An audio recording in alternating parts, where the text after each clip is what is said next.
get started with security matters, and a village in Tiaty constituency was torched by armed people in police uniform. The villagers say they believe the men who were armed could be Kenya police reservists.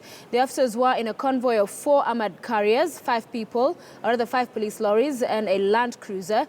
More than 35 houses were burnt down and about 800 goats stolen. A mother and a child are still missing after that latest attack, with many of the residents fleeing to IDP camps in Mionini, in Baringo North and Eldure as well. Want to get more details from the Serration village in Tiaty sub-county. The chief there is now joining us on phone. Thank you, Chief, for making time for News Desk. Let's talk about apologies, that was Rita Tinina, who will be joining us in a short while from KICC. But the chief is joining us via phone. Talk to us about what else you've been able to discover about this attack, sir. Okay, in fact, are you talking to me? Yes, sir. Yes, sasa nilikuwa nafikiria kama sijui ni network yangu ni mali niko hivyo, iko shida ya network sana. Tunakusikia salama, tafadhali endelea. Okay, ulikuwa umeuliza nini?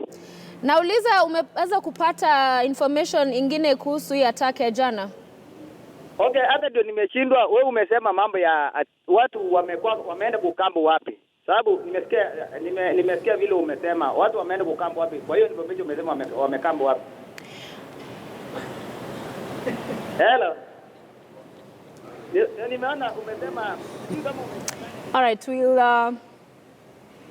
having a bit of a technical challenge there. We'll be able to get back to the chief, Tiaty sub-county, and bring you the details on that attack, where it is believed that some could be Kenya police reservists attacked a village in Tiaty constituency and torched some houses there. A mother and a child are still missing from that attack, so we'll get more details for you as soon as we can. We'll bring them live here.